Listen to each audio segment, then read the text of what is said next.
Bom dia, pretas e pretos. Antes de começar o vídeo, eu gostaria de pedir que vocês curtissem, comentassem, compartilhassem a Papo de Preta no Facebook, no YouTube, no Twitter e no Instagram. No Facebook ainda está como Papo de Preto, mas eu vou mudar hoje ainda. Então, eu gostaria de falar hoje sobre como tudo nessa sociedade massivamente branca estigmatiza o negro com estereótipos negativos e exalta o branco com estereótipos positivos. E como a gente faz para ajudar a construir essa imagem, né? Porque a gente tem responsabilidade, a gente não espera nada do branco, mas nós temos responsabilidade com tudo que se é feito com o nosso povo, né? Como a gente ajuda a reforçar alguns estereótipos e a gente nem percebe, né? Eu sou professora e uma vez eu conversei com meus alunos de 7 anos sobre como a história pinta Robin Hood, né, como o príncipe dos ladrões, né, que roubava do pobre ou do rico para dar ao pobre e tal. Porque é uma história europeia, porque é branco e tal.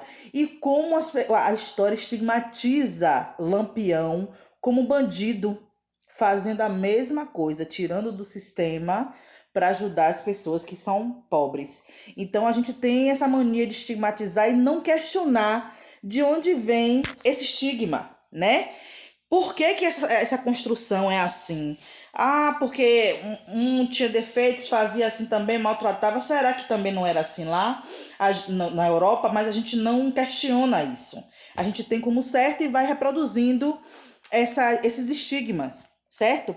Então, a gente tem a estigmatização do homem preto como abusador. E é histórico isso, né? Quando você assiste a 13ª emenda, você vê que quando foi dado a falsa liberdade aos negros, né, a lei foi modificada para que os homens pretos continuassem sendo escravizados, em vez de ser uma escravização, né, com a transatlântica, agora passou a ser uma coisa institucionalizada dentro das cadeias. Então os homens passaram a ser criminalizados de tal forma por qualquer coisa, né? E não ter direito à defesa. E aí esses homens continuaram a ser escravizados pelo sistema. Inclusive, no sistema americano, os homens negros na cadeia trabalham para grandes empresas, né? E aí a gente vê que a maioria dos encarcerados são pretos, não são brancos.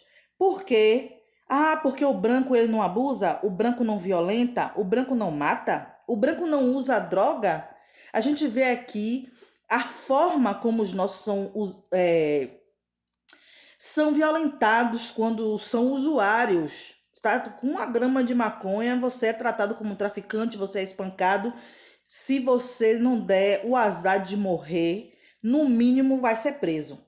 Não é isso? Mas os brancos não, eles têm a dignidade, ele vai receber um conselho do policial, e se for um ator famoso como Fábio Assunção, vai xingar, vai espernear, vai bater, vai gritar, e vai ser olhado com misericórdia.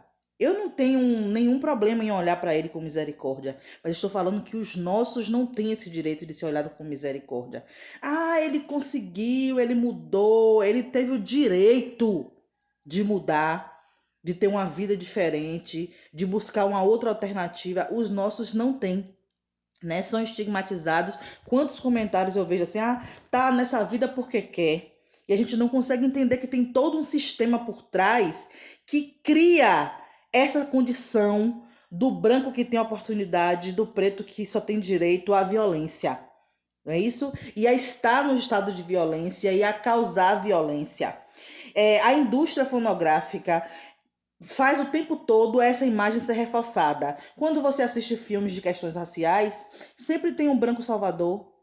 Olhe Estrelas Além do Tempo, olhe Histórias Cruzadas, né? Sempre tem um branco que vai ajudar o preto a chegar lá. Tem um outro que eu esqueci o nome, que reforça bem isso, que é acho que é Michael Owen, que era jogador de futebol americano, e uma mulher branca, uma família branca o adotou, ele vivia numa situação de violência, e esse homem se tornou um jogador famoso e tal. A gente não consegue entender que, assim, os brancos criam a desigualdade, eles criam a exclusão, depois eles tiram um dos nossos e salva. Mas por que que eles fazem isso? Porque eles têm condição de salvar, né? Então eles têm o dinheiro e aí eles vão e fazem isso com os nossos, tira um e salva. Aí a indústria fonográfica ajuda isso, né? Você conhece várias histórias de missionários, pessoas indo para a África, pessoas brancas, para poder defender os africanos. Quantos filmes eu já assisti assim? Então a gente vai, na nossa subjetividade, reforçando essa ideia de que o branco é bom, de que o branco nos salva. E a gente não consegue ver o que está por trás de toda essa estrutura, sabe? E a gente continua reforçando a ideia positiva do branco e a negativa do negro. E a gente acha que a gente só vai sair da merda se um branco tirar a gente de lá. Não é isso? Então as famílias brancas que vão para a África adotar crianças pretas. Ah, mas é porque o amor, porque a gente vai deixar as pessoas não adotar, porque tá fazendo bem. Mas essas pessoas conseguem adotar porque elas se beneficiam desse sistema racista que não permite a mulheres pretas o direito de criar os seus filhos. Porque uma coisa é você pegar uma mulher que não quis criar porque não quis criar. Outra coisa é uma mulher que vive dentro de uma estrutura que não tem nem para ela, não tem nem para comer e dá o seu filho, sabe? Então tem uma das lives de Taiwo lá na Dissecando o Racismo que eu acho muito interessante quando ele fala que ele não sentiu nenhuma mágoa pela mãe dele não ter podido criar ele, porque ele entendia, né, a situação, o porquê que essa mulher não podia criar ele. Então a gente precisa entender isso, que mulheres negras muitas vezes não podem criar os seus filhos porque toda a estrutura está voltada para que ela não tenha esse poder.